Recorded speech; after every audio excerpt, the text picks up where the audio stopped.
Welcome back to Numbers on the Board. Numbers on the board, yes. Feels weird. New schedule.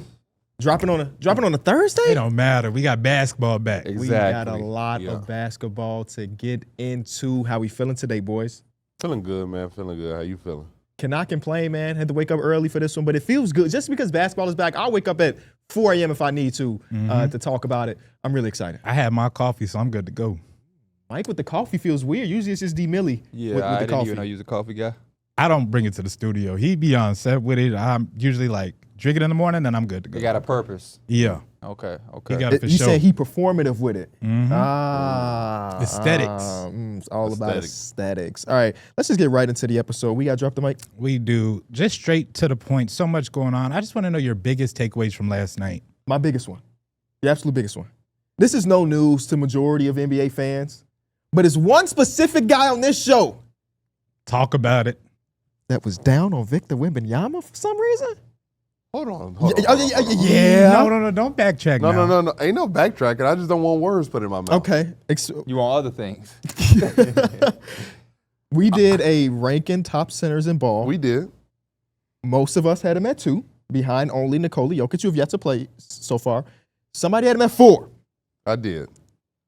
So here's the issue. I didn't know Joel Embiid would play like that. And also, I thought he was fully healthy. He did not look healthy. He only played 20 minutes last night, which is crazy. You're the only person that didn't know he wasn't healthy. I don't. I think the whole time we were talking about we don't know what the The Sixers entire gonna be. offseason, it was me saying, what update have we gotten on Joel Embiid? But then I saw him playing scrimmages and everything. I was like, oh, so there's a chance that he actually is decent. The one game. But then, Forget about that. We talking about the Wemby part of it Yeah. all. It let's is. get to it. It is. And no, he shouldn't have been higher than Joel. He shouldn't have been lower than Joel Embiid. I'm sorry about that. You said 4, though. So Yeah. there's multiple people he's not above. Karl Anthony Towns. It was Karl-Anthony Towns. I'm going to give that some more time.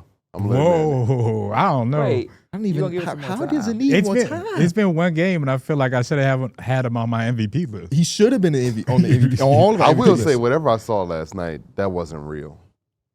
Like as in like supernatural, or like he can't do it again. Not real. Like supernatural. Oh, Yeah. okay. Hard to Okay. fathom that's even possible from Yeah. a dude that size. Like, I can't believe what I watched last night. This man is You getting know a what? rebound, coming down. I can't believe it because I saw it before. No, I am, but like, I would say this one thing. To his defense, it is that one game. Uh-huh. Because even me, I had Sengun at 8.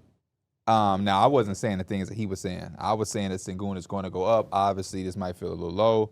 I was very aware. But his first game was astronomical, too. And people act like that just means everything when we do have 81 more games to play. Now, that is not me saying that Wemby ain't going to be doing that for the next 81 games. Uh-huh. But, you But, know, like, before Wemby we was get like- on him, but no, Wemby was on his bully. Like, I felt like last year he wasn't really bullying people. Fair. He was on his bully last night. We talking about Anthony Davis, Darrick Lively. Like, he coming down tween, looking at Anthony Davis, one step to the rim. Like, Food. it's fool. And he I'm was- just like, that's Anthony Davis. He was a creative player. I mean, he could just score at will. Like once he got 2 feet into the paint, it was basically 2 points. Or like he and wasn't one. being soft like he was last Which year. is what me and D Mills said last year in those first 10, 15 games. It's like, shoot the 3, show that you're capable of it, but the fact that he played closer to the basket feels like I think it he was only a took 2 threes last Yep. two It was- threes he last did. night. point of emphasis for him and the Spurs. So it was really, really good to see. I was super impressed with the rebounds too. He was getting everything off the glass. Yeah. And he was also being able to push the pace, which, again, you're talking about a 7'5" guy that's coming down the court. Somebody's got to pick him up, and usually the big's not the one picking him up. So he just basically enabled his team to dominate the whole game, it felt like. Yeah, last thing on the Wemby thing. Getting to the foul line matters a lot when you're a superstar player in the NBA. Him having double-digit free throw attempts is really dope, considering, last year that wasn't necessarily the Good case. free throw shooter, too. I don't want to spend the whole time talking Wemby. Somebody else give something from the yesterday. Knicks, One thing man. The Knicks. let's talk Mikal Bridges is initiating offense. Karl Anthony Towns is initiating offense. A lot more people with the ball in their hands other than Jalen Brunson. I will say, again, like I said, with Wemby and Sengun in our list, as a Knicks fan, I'm definitely curious to see how it looks at Game 15. We've seen this type of thing before where that honeymoon stage or this new identity to do. And then, in Game 7, it's like, let's revert to old habits. So Jalen Brunson, I think, shot the most catch and shoot shots of his Knicks tenure last night. The first bucket he had was a catch and shoot corner corner three. yeah. I was like, that's very unusual. Yeah. So yeah, that was very nice and intriguing for the Knicks, and we look real good. It was good to see them on the floor out of paper, and I'm like, on paper we look good, but man, we look like a legitimate top team in the NBA. Yeah, I felt like last year Jalen Brunson had to exert a lot of energy just to carry the offense the whole course of the game. Yeah. But if he can kind of chill and then really just wake up in the fourth quarter, because, I mean, it's still Jalen Brunson. Yeah. I felt like he did that last game. He kind of just took them home, where it's either I'm getting to the line or I'm getting to my spots. We also had the bench. They were dead last in bench scoring last season. This first game, he had, I think, 38 points combined or something like that. Tyler Kolek playing. Hey, he was Tyler good. Kolek, Yeah, he all right. was. But Knicks fans was asking for that. My boy Huck Porty, too. Shout out Huck Yes. Porty on that offensive glass. Yeah. Trey Jemison. Mm-hmm. You know he's listed at 6'11"? Works hard. No Really? way. Yes, he's listed at That's a 6'11". 6'8" Yeah, person. he don't look like telling you. Yeah, I'm like, there's no way he's 6'11". Okay, I'm glad we all see him be 6'8", but for some reason he's listed at 6'11". He do not look that tall out there. That's a good one. I was excited about that Knicks game. What about you, Darrick? I think VJ Edgecombe kind of showed you that he probably can be the Band-Aid for the Joel Embiid situation. I know it's a little deflating, but that first game, I thought he did a great job of playing off of Tyrese Maxey. I thought that they sometimes dared him to shoot, and he still would knock it down. I felt like there was times where he saw Anthony Simons on him, and he said, "Bet, it's my world," and he just kind of just went right at him. And I was like, for a rookie, he looked extremely comfortable out there, and he did not seem to rattle. He was bringing the ball up, initiating offense, and like it was actually very fun to watch. And as a Philly fan, if you're a Philly fan, He just threw another Add it to team the in there. list. He just added if another you're a team. Philly fan, you should be extremely optimistic and excited for the future. That's why he had Joel Embiid so high. He's a Philly fan. Oh, it makes sense now. The No, bias. We definitely are going to do an entire segment where we talk about the rookies, but VJ just was He would breaking have known if records. you looked at the group You chat. just got to look at the group chat and run the show. Whatever. All good. VJ just had one of the greatest rookie performances ever. And then he also missed those two big free throws, but they ended up making up for it by winning the game and everything. But he was incredible. I mean, I just didn't. I guess if I watched him a lot in preseason and I was really intrigued, but obviously there was like no Joel Embiid for a lot of those games. I didn't really know what to expect, how often he would have the ball. He came into the system immediately. Was like, yeah, I'm going to run high pick and roll. I'm going to do these extra whatever. And that's so enticing for a rookie player because that's a team that, even though we probably look at them and be like, I don't know what they're going to do this season, in their mind, they're trying to compete. So the fact that they have a rookie player come in and shoot the ball that many times or be that in control of the offense is some pretty special stuff. Call him the generator. I think one of my biggest takeaways was the Clippers. And I What you had took a away little bit from of a that game? feeling that it could have been like, it's only one game, by the way. Yeah, it of course. But like on paper, they had the chance to not be as good as we thought they were. Like they have the names, but they also are up there in age. They just looked all out of sorts. I mean, there was no defense to be played. Everybody was looking around for the next guy to make a play.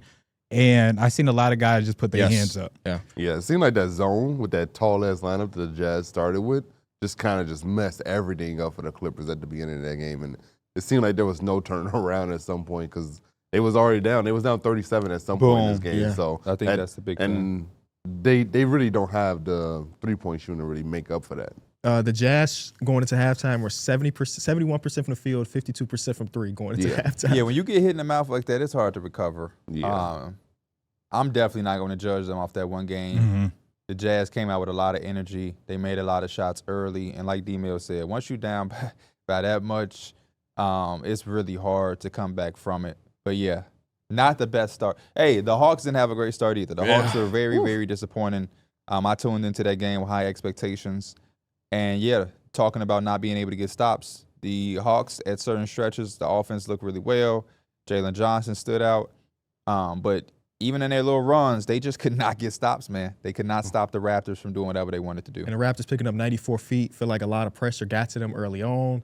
It was one of them games. I got to go back and like really lock into that one because I didn't expect it to be that bad. Me either. So I've really got to see. I And know it was Brandon close Ingram was doing his early thing. on. He RJ was. Barrett had a He great was. game, statistically at least. So yeah, last thing about that Jazz Clippers. Danny Ainge can ask for how many first-round picks he want for Walker Kessler based on what I saw yesterday. That man was hitting threes. He was a trail man, hitting passes. He was protecting the rim. He was doing a little bit of everything. Tonight, we got a doubleheader, some interesting teams, interesting games going on. That first game is going to be the Thunder versus Pacers finals rematch. Thoughts, expectations, especially after already seeing the Thunder on opening night. Darrick, what you thinking? I'm extremely excited. I love these finals rematches. Usually you don't get them this early, but the fact that we getting it this early definitely got me locked in. And I'm excited to see how the Pacers come out and play in this game. This is their first official game, and they kind of got to go against the reigning champions who just had a crazy night against the against the Rockets. So I'm very excited to see how they show up. Andrew Nembhard is definitely going to be a guy that I'm locked into to see exactly what his progression and usage is like without Tyrese Halliburton. Benedict Mathurin, contract year, what is he doing? And Call me Mathurin. And then also Pascal Siakam, you're talking about a guy who's been an all-star, all-NBA in this league. I want to see if he's going to take his game back to that level without Tyrese Halliburton being here.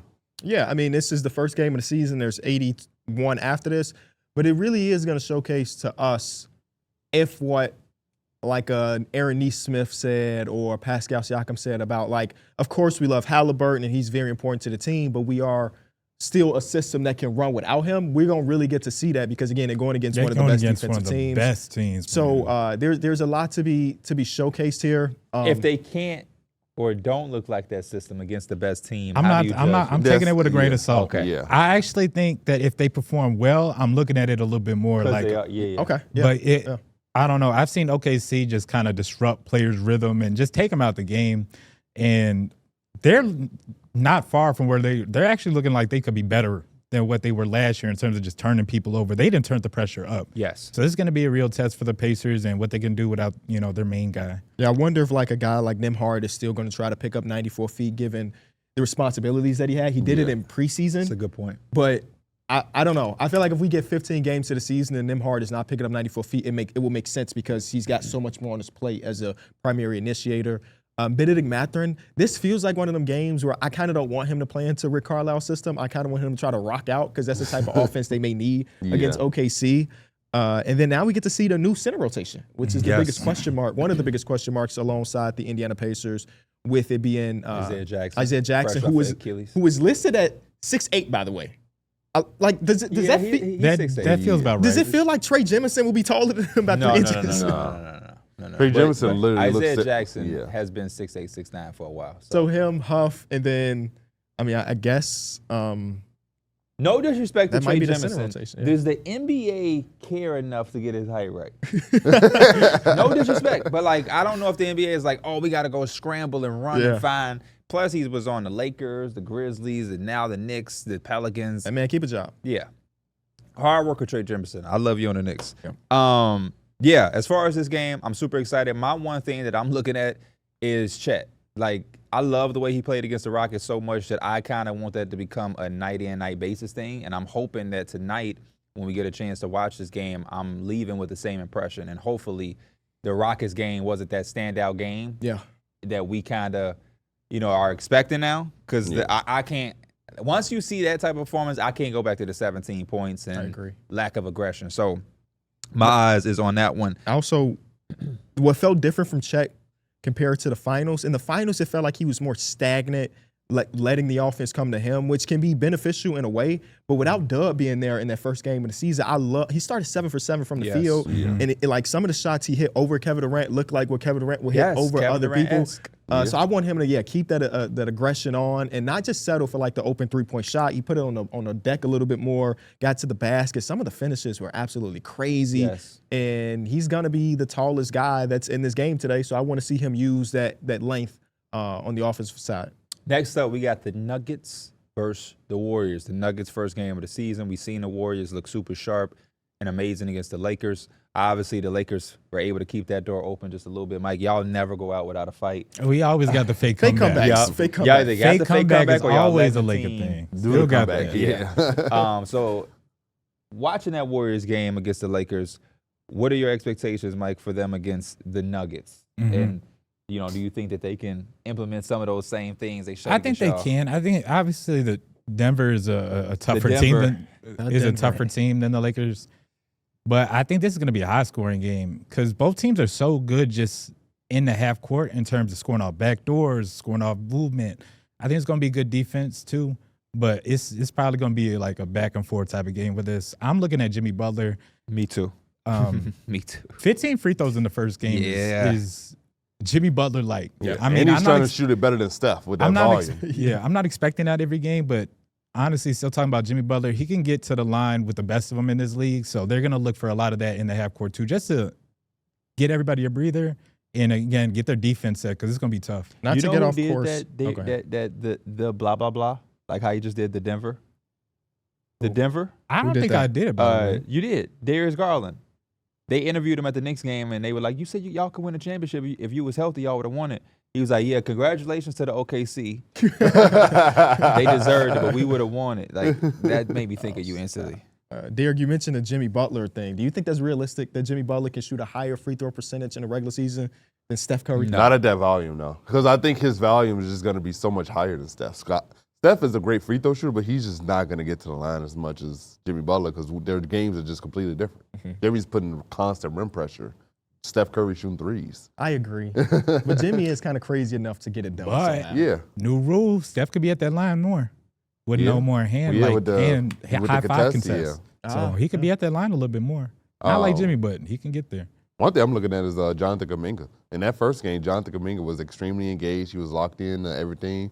Defensively, he was locked in. Offensively, he was aggressive, shooting threes, getting to the basket, cutting. It was like a whole new rejuvenated Kuminga. And the biggest question mark coming into the game was he locked in and engaged to what the team wanted? And he was. He was bought in. And yes, he was fully bought in. Really and I'm hoping to see what this looks like throughout the whole year. Yeah, they went against a Lakers team that we were high on going into the season. After the first game, we was all like, oh, man. So them going against like what feel like a real contender. This is going on TV, so make sure you really go into what you mean by high. Nobody was up here picking Well, I think we all picked, no, we didn't pick them as champion, but I picked the over on their 46.5. I don't know what y'all did on our over-under episode, but I felt pretty good about 47.5 or 46.5. Because they won, 50 last year? I don't remember the exact number, but I felt good about it. Yeah. I don't feel as good about it after game one. And I'm trying to figure out if that was just because the Warriors looked so good or the Lakers just looked that bad. It was a little bit of both. It's a both. It was a little bit of both. The reality of DeAndre Ayton hit us in that first game. You know what I mean? Yeah. I think you talked about the 11 rebounds. I mean, he didn't even come close to that. Hey, you want to know what really made me mad? The timing was off. What really made you mad? When he had a post-game conference, like Austin Reeves blamed me for some of his turnovers. So I'm like, bet. I open the NBA app. I go and look at Austin Reeves' turnovers, and I'm like, these are DeAndre Ayton's fault. What is he doing on the screens? Nothing. Why is he setting the screen and like he might be one of the worst screen setters in the league. But no, it's not considering his size. But it's not even a screen. It's the roll. What is he doing? Why is he not rolling? But he doesn't roll. He doesn't roll. He goes to like a short mid. So and he's also rolling so slow. He is so good at that 12 to 15 footer that in his mind, that's all he needs to do. It's a bad shot when you can be at the rim dunking the ball. Also when you have Luka and Austin Reeves. He's the biggest man on the court. Their timing was definitely a little off. Austin Reeves had 5 turnovers. But no, it was only 2 of them that was really Aiden's fault. He had one where he dribbled off his foot and it just went out. How is the first one his fault? He threw a lob to nobody. He threw a lob to Aiden blindly, and the Warriors just grabbed it and went. But I also thought that was because Aiden just not rolling. I don't think he really had that much of a chance, but I could see both, right? Yeah. Expecting him to be there and him being 12 or 10 feet away, but also it just wasn't there. It was like we have a design play and I must do it. Yeah. It was robotic for Austin Reeves. Yeah. But back to this one, first game we get to see Cam Johnson in like this jersey for the regular season. Christian Brown got that big payday that we talked about last episode. See what that looks like. I'm interested to see the 3-point shooting. Denver was one of the lowest volume shooting teams, and in 2025, that's just not a good thing. So I'm interested to see how they take that approach too. Yeah, especially losing MPJ. I want to see how Cam Johnson is sort of like that replacement. I know defensively he's going to be a lot more and a lot better upgrade, but the 3-point volume, I want to see if he's going to take 8 to 9 a game. I'm looking at Christian Brown, man. I always love when a player get paid and they get to go out there and ball.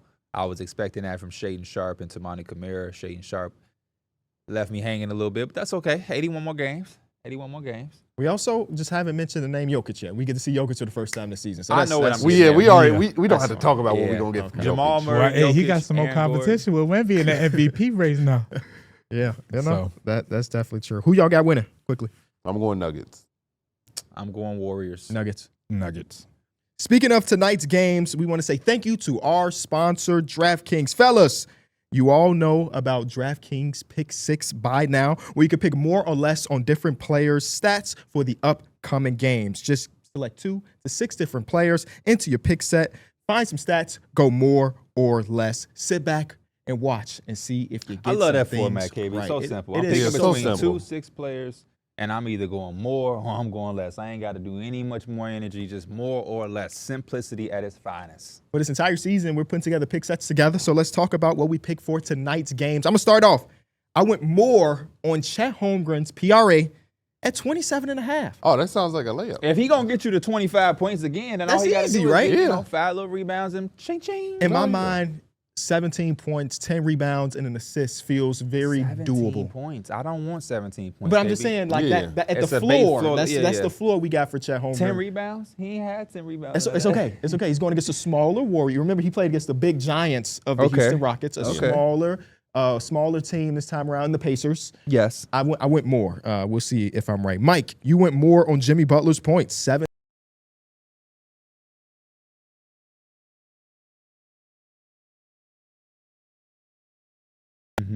even when he's not looking to score the ball, he has the ball a lot, looking for the playmakers, and that just opens everything up.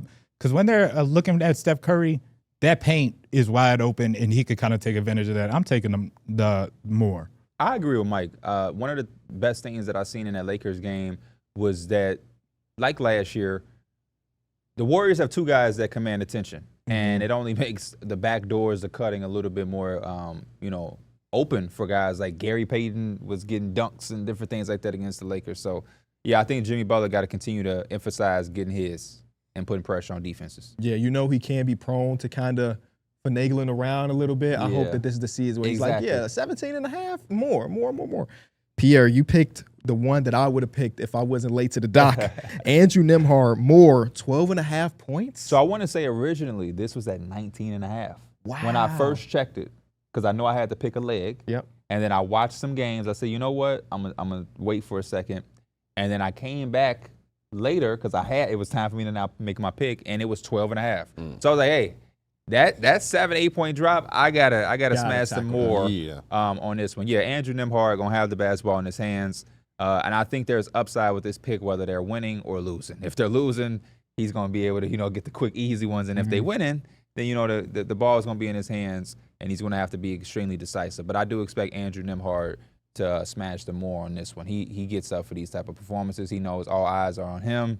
And I think that first game for guys in his position are big statement games. This is how you get those voters for the MIP. Yes. Come out of for the sure. gate smashing. You gotta get everybody on notice. Yes. This might be the lowest you can ever get a Nembhard Yes.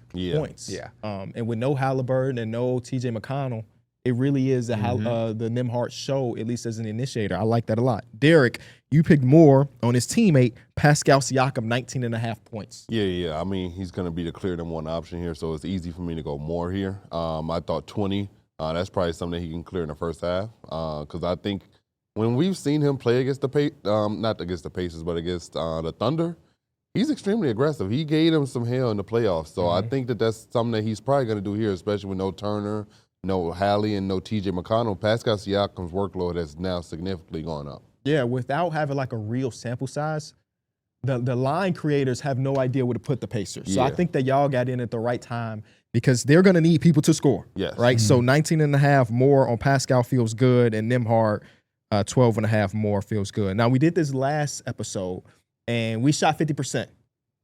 I was wrong. I shot 100%. You shot as a team. But we're not doing it as a team because you said we're going to keep tally and it's going to be a trophy at the end. Now you want to tell me about a team concept. Well, I think it's a team because I'm at the bottom of the leaderboard right now. So now we all in it together. Who with you at the bottom? Oh, yeah, me and Darrick, man. Oh, Darrick. Mike, they tried to not They get tried, you 2 man. overtimes. Double OT. Yeah. You got Kevin Durant wanting to close it out. And I still get the less. That Luka Moore, boy. Almost first half hit. Oh, yeah. I ain't have to sweat that out at all. When we come back, we got to talk more about NBA rookies because they all had a debut. For those who haven't checked out DraftKings Pick Six yet, there's an exclusive offer waiting for you. Right now, new DraftKings customers can play $5 and get $50 in bonus bets. All you have to do is download the Pick Six app and use promo code ENJOY when you sign up. Pick Six is available in most states, including Texas, California, and Missouri. So don't be afraid to get in on the action. Ride the upside with Pick Six. There's nothing more fun than a good old debut. As Darrick mentioned earlier, we saw VJ Edgecombe have one of the best rookie performances, the best since Lamar Odom, your boy. Lamar Odom in 1999. Hello? Come on, man. Y'all wasn't even born yet, you youngest. No, I was born. I'm joking. I was two. He was locked into the NBA back then. He had 34, 7, and 3. Anything else to say about that before we move on to some of the other names? Yeah. The only thing I would say is I love when rookies come out the gate like this, but I also don't want to fall the victim of expecting this. Like just set the year. bar Yeah, way you too know, high. Michael Carter Yeah. Williams. Yeah. See, No, and don't it's Philly. put that do on to him. them. Don't put that on damn. him. Don't Don't do put that that Don't on do that to him. that. KB. My fault. Yeah, My fault. but 70 points combined in the backcourt. Now, Maxey, this is the rookies. I'm Yeah. going to just talk about the rookies. Let's talk about that. Maxey was amazing. If he's shooting like this though, Absolutely. I'm really buying in that if he's shooting coming the into ball the like this. coming into the draft, the 3-point shooting was something that he lacked, and the fact that he shot it that well in the first game.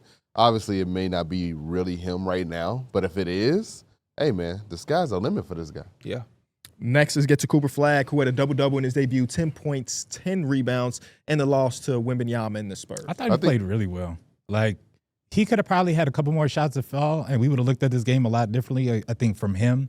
But you could tell he started settling in and getting comfortable. But I thought the defense and just being a guy that's doing all the little things, that's always going to be a part of the game. I think all the flashy stuff like that, it's going to come. But I thought he did really well. I thought the shot diet was a little questionable sometimes. I thought sometimes he had a possession once where he took one dribble, he tried to challenge Wemby at the rim, went straight at him. I'm just like, that's just not smart. And then he had another one later in the game where he did the same thing to Luke Cornett, which is a different, but same result. He still smoked the layup, and I'm just like, I think he's adjusting to NBA length, and I think that's something that's going to take some time for him to adjust to, because he also has some very questionable mid-range jumpers as well that he kind of worked into that. But overall, thought it was a solid game. Just shot diet can get a I little thought better. they wanted him to take those shots. Like, they wanted him to be aggressive. That's why when he came out in that second half, like the first 2 shots, it felt like that was an emphasis to get him going a little bit. I think he could have got to the foul line a couple different times in those drives. I think he may have got hit. I love that he was the first man on the floor on a couple loose balls. Like the effort and the defense is always going to be there. I think the rest is going to fall into place.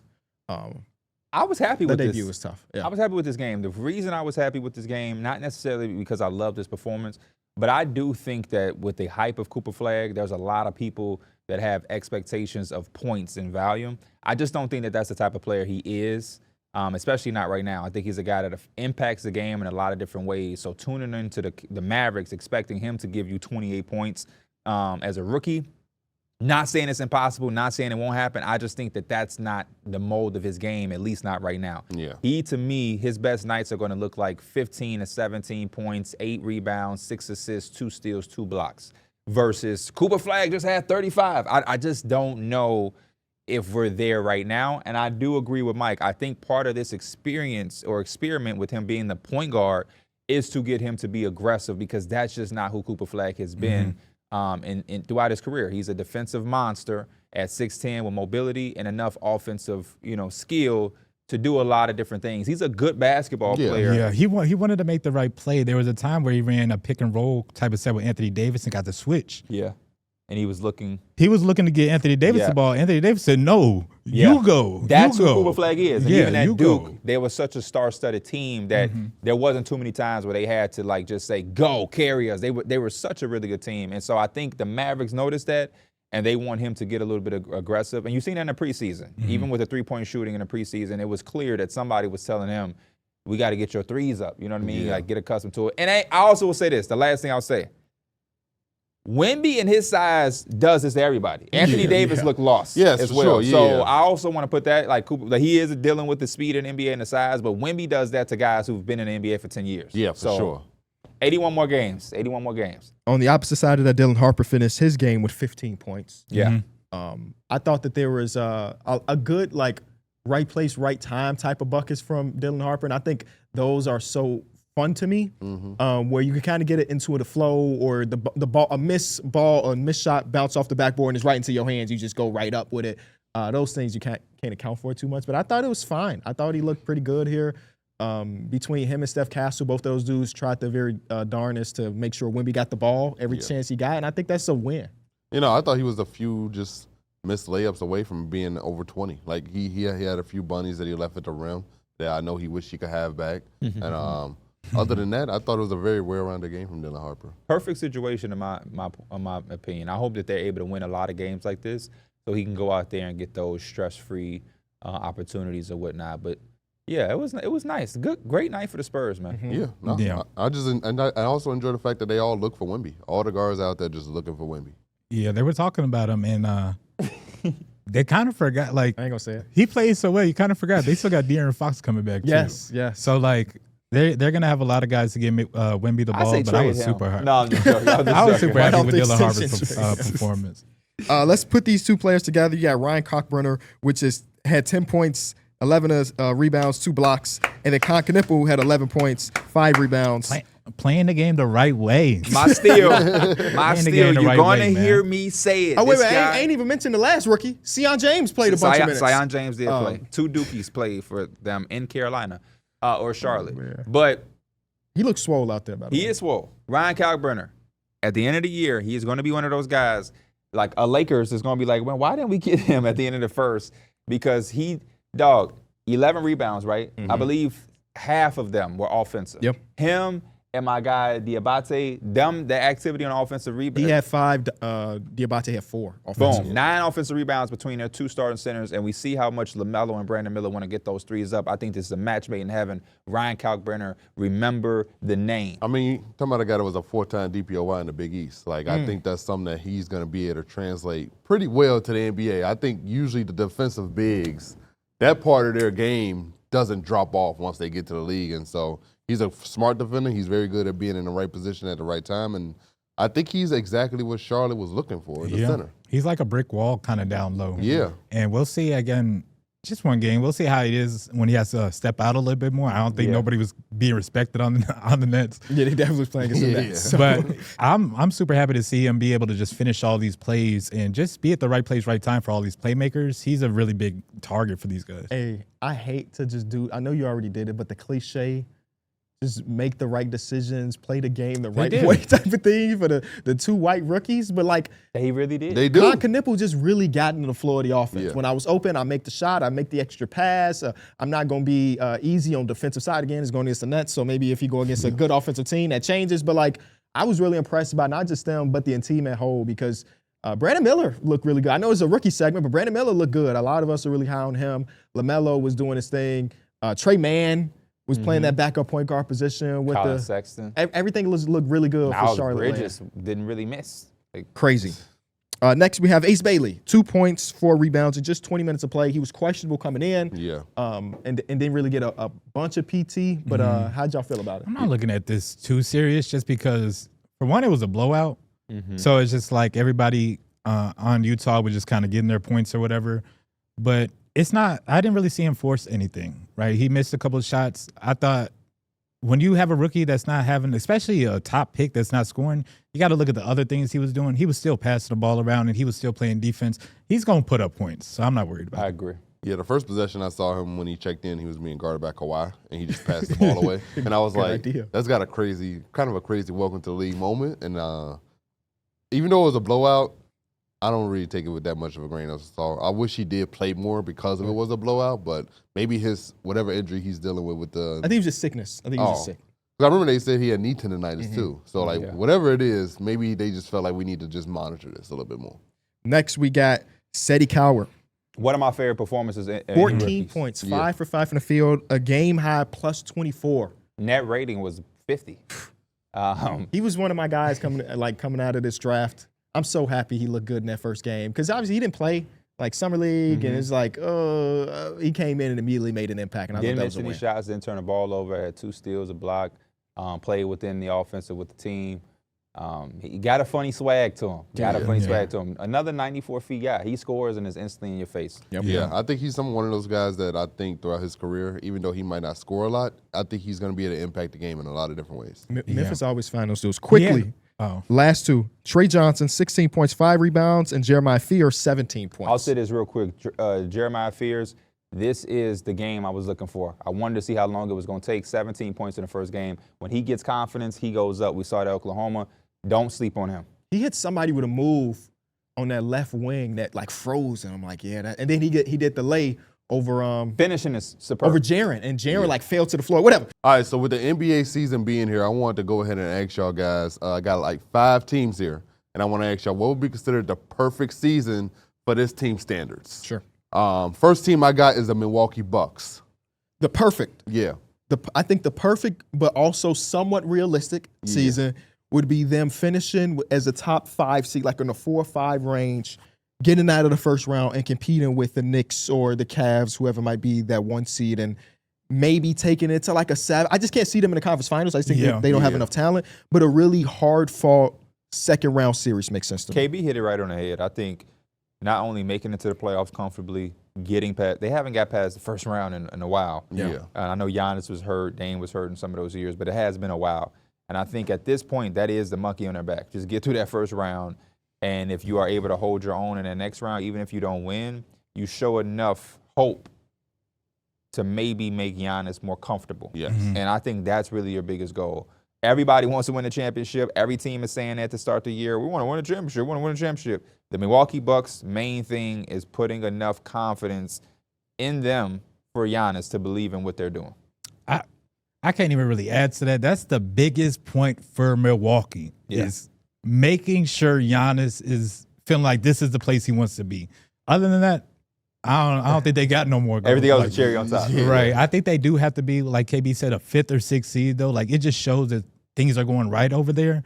But I think the main thing is Giannis. I will say it was kind of sad to see Giannis, who I'm talking about, and Chris Middleton hug it out last night. Because, like, dang, man. Bro, they had the signs in the stands that was saying, "We miss you, Chris," and everything. Did you hear what he said? He did when he got traded? He drove hours by himself. He said he was in a car for 3 hours with no music, no nothing, just driving around. That sounds like something I would do. Same. I thought it was crazy to hear Giannis tell that story about that big Game 6 shot from Chris was actually a play designed for Giannis, but he said no, and he had confidence in Chris taking that shot, and he let Chris go out there and rock out. So he had confidence in himself. Okay. He'll take the 3 probably, or the 3 or jumper is probably a better shot, honestly. The Wizards. Somebody like Keyshawn George cementing themselves as the priority. Someone separating themselves. Yeah, and it don't have to be Keyshawn George. I just know I'm the highest on him. Yeah, it will be. In that first game, he definitely looked like he separated himself from everyone else. Silky smooth with it. Yeah. They need guys to start separating themselves as far as priority. I think they have a lot going on right here, which is fine. But at the end of this season, they definitely need to be able to know, hey, Cam Whitmore we view as this, Bub is this, Trey Johnson is that, Alex, everything is clumped up together, and they need some organization. And so I hope that they can have that by the end of the year. And also get a few more wins. I think that also helps. A young team needs some staple wins. Yeah, I agree with what Pierre is saying. Just having a better understanding of who's on the roster and why they're there, and if they should be a part of the long-term goal. But if we're talking about wins and losses wise, I think I've watched the highlights of some of them scrimmages from these top-end dudes that's in this draft class, and they could definitely use an AJ or Cam Boozer that look like they could come into the league and just be 15 to 20 point per scorers immediately. So I think their perfect season is winning the lottery. Having a 14% chance, end up saying Washington Wizards, #1 overall pick. Yeah. I mean, it's really just like, again, putting it all together and getting some cohesiveness. I'm looking just at the young guys really and just how they develop. Didn't really get to Trey Johnson, but I'm super happy just like him scoring the ball. I want him to be confident.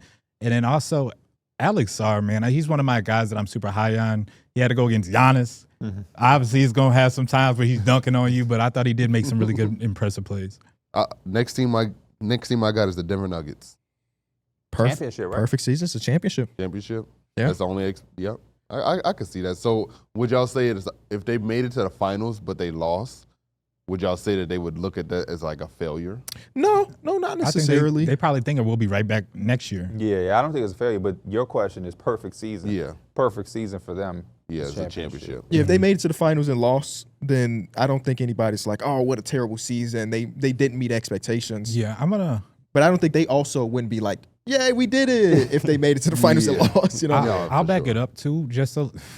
I'll back it up just a little bit too. I think a perfect season for them too would be this roster showing that they could really help out Jokic in terms of he doesn't have to play 40 minutes, doesn't have to drop 50 points just for them to be in the game. Like he could chill and basically not coast to the regular season, but he doesn't have to be the Jokic that's doing it every single night with the talent they have on this roster now. That's a good point because some of them games last season, it was Early. so fun for us as The fans. Wizards game. 60 points against the Wizards to still lose. Like that was the type of stuff he was dealing with last season, obviously with Brucey Brown and Cam and Tim Hardaway Jr. CB on a new Holmes. contract. Yeah, Daron Holmes get to play his first NBA game tonight. Jonas Valanciunas. They should be more okay Peyton with. Watson. You want me to keep going? You can't keep going. They got talent over there. They should be more Andre okay Tyson. this Julian season Strawberry. with him not having to play 40 minutes necessarily. He's an Uh, Iron Man though. The Pistons. Trey Alexander. Okay, I'll stop there. The Pistons. Pistons last night had their comeback, which was cool. Shout out to them. But you were there at the game, Millie, so you probably see it better than we did at home. There were some of them lineups they were running out there with no Kay Cunningham. That is a Bulls fan. I'm watching like I'm so happy they got these dudes on the court. Yes. Like no dribblers, creation. no dribblers on the court at all. For sure. No shooters on the court at all. Yeah. That's a good, perfect season for them is building on last year. And I hate to be so vague, but I've been saying this all offseason long. I am super proud and happy for them with the season that they had last year. But I just don't think the NBA works like that. I think you can have a Cinderella year. I think you can be the darlings of the NBA, and it can look up and you just fall. Like the NBA is that loaded, and I keep referencing the Sacramento Kings team that had us all hyped up, and then that Light was the it. beam, baby. You know what I mean? That was literally it, and now that team looks crazy different than those 2 years ago. And I don't want that for the Pistons. Yeah. Because I like the players that they have, and I think they do have a little bit more stability. I think Cade Cunningham is obviously your building block there. But yeah, I would hate for them to have the season that they had last year and kind of take a step back. That's not good. So I want them to build on what they did, even if it's a couple wins, if it's the same type of thing. Just staying in a consistent playoff, respected East team. But Jaden Ivey is missed. Jaden Ivey is missed. So is Dennis Schroeder. Yeah. So is Malik Beasley because Got Duncan robbed. Robinson didn't make do anything. anything. Yeah. He didn't do anything. Duncan Robinson had a play where he was dribbling and like he got stuck in the air between throwing a lob or shooting. And he Ron ended up Holland, hitting though. a backboard. If Ron Holland gonna be acting like that, then that's another yeah. win for them. Hey, Beef Stew, get what on? Get dunked on. He was Hey, great last night, though. He was, Man. man. no. Every time he get dunked on, he is there to witness it and make that tweet. But no, I thought Beef Stew was amazing. He was. did a great job of like protecting. He literally swung that game. Yeah, he like, did. When they was down 20, almost 20, Beef Stew came in there defensively, which is like a monster. It was the Be energetic. real quick, y'all too, because I What's was up? watching this game. Did y'all know that the Pistons are gonna make a little run? My back of my mouth. I felt it. I felt didn't like think it, they was yeah. going to take the lead eventually. Yeah. But I what was it, definitely like felt it. 77, 55? Yeah, And I'm it like, was- bro, we were up by there's no way. 23 at one point. There's no way that the Pistons going out like this. I was very excited about the Ron Holland and the Sar Thompson minutes together. Yeah. I just think they need Cade to be on the court to make Yes, that work. yeah. If there's no Cade but those two, I'm Because not. Marcus Sasser was out too. Yeah, Marcus Sasser. They really Yeah. had no dribblers other than Cade Cunningham. Yeah, they might be a team that really has to get active on the trade I will market. also say I did not like the last shot by Tobias Harris. He missed, he got it Yeah. back Yeah, or whatever, and he had just like threw it up 7 with three. seconds. Yeah, He didn't had a know lot he of had seconds. 7. I'm like, bro. Yeah. I mean, I loved it. Well, personally. yeah. Oh, yeah. Last thing we got is the Timberwolves. Anthony Harris was so crazy in that fourth quarter last night. He was. That was so great to watch. I think the perfect season for them is it. I mean, they've been to the conference finals back-to-back seasons, so we can't just say, "Yeah, get to the It conference feels finals." like it's a again. lot of pressure to say like getting back to that spot too. Yeah, Just because the West is like it's gonna be a dog fight. Yeah. But they showed that they can. But I also, think- it seems like making it to the conference finals is such a big achievement in the West that, like, it can be, like, considered a perfect season. I agree with Darrick. Staying in that realm, staying in that conversation, staying there is much better than falling off. And then again, you're in the West. So if they're able to continue to just stay in that tier, I do think it continues to give them some hope. to be able to make moves because they like. Because then you also look at it as like our All NBA guy is only 24, Mm-hmm. 23. I know he's around that age, but like that's a good thing that we're doing that now. Yeah. Yeah, I think Rudy y'all Gobert hit is it. ball, by the way. He is ball, and Shout out to the ball think kings it's- out there. Yeah, I'd probably say another thing for them is just finding that one guy that's gonna figures his way into the rotation too. I think that's you need those diamond in the Shannon. rough guys. Yeah. Yeah, Shannon closed last game. Yeah. Played way more minutes than like a Mike Conley. You know, Dante DiVincenzo and Shannon out there with J-Mac and Anthony Edwards and Gobert. Not a lot of Naz Reid yesterday. But yeah, y'all hit it on the head. With the new season being here, of course, is going to be some, whoa, that happened type of moments. And I kind of want to talk about a few of them that hit me personally. I'm watching the Sacramento Kings last night, last game of the day. And, of course, Russell Westbrook signed to the team last week. We knew that he was going to wear the number 18, but seeing it on court Terrible. blew my mind. Yeah. It didn't feel like Russell Westbrook was on this team. Yeah. Somebody who was cosplaying and got the wrong jersey. Looked like him, played like him, but it just wasn't him. It felt like that too, kind of last year when he had 4. You know what I'm saying? Like He's wore 4 before no, though. four with the Wizards. is fine. That was no, high school number 18 2. is 18 super is weird, but it's like 18th year. it's just not the 0. Not 0. I think it's funny how much people pay attention to like the jersey numbers. I don't know. I think only one that sticks out to me is still 77. So VJ was like, oh, that's weird. Yeah, I think I like that number. Luka. Luka still look weird at 77. But you know me, I'm not a jersey number guy. So the fact that I'm talking about Russell Westbrook 18, that makes That this, blows my mind that y'all are not jersey number people. How do y'all keep up with people? I look at him in the face. But no, I mean, we didn't grow up until 2025. So like, even now when I go back and watch synergy isolations from Joe Johnson in 2004, it's like that's Quentin Richardson because it's 3, not because I can see his face. I'm like that with jersey numbers too. Where I kind of look at the jersey, the number, and it's like I can automatically put like a face to it or something because I just Who wears 14 pops for the up. Bulls? Modest. Okay. Number 3 is Josh Giddey. Who's 33? He was just there last night. 33 is isn't it Trey Jones? Yes. Yeah. That number don't fit right on him, by the way. Big old number on that little old guard. But you but know he what's wore crazy 3 though? though, didn't he? Scottie Pippen. Oh, true. Oh. You didn't know Scotty wore 33? Yeah, but now I'm thinking about him not having his jersey retired for the Bulls. He doesn't Oh, already? that's actually a really good Yeah, point. I wait, wouldn't that's think about actually that. crazy. He doesn't already have it retired? That don't even make sense to me. That's actually crazy. Same game, Sacramento Kings. I'm tuning in. Dude checks in. Oh, he's number 30, not 33. Okay. He's number Oh, 30. okay, He was okay. 33 with the Spurs, I think. Dude checks in. He's number 32 for the Kings. And I look at him and say, straight Auburn. up, from Auburn. Yeah. But I had no, we do a lot of basketball watching. Yeah. This shows because we watch a ton of hoops. This is one of the few times in my life where somebody checked into a ball game and I was like, I have not even the slightest I had idea no. who he You is. hit the group chat. I thought you His was name trolling. is Dylan Cardwell, Yeah. defensive monster from Auburn. Yep. But no idea he existed until yesterday when he checked into the game. Yeah, I didn't know can what agree. you was talking about. I didn't know what you was talking about.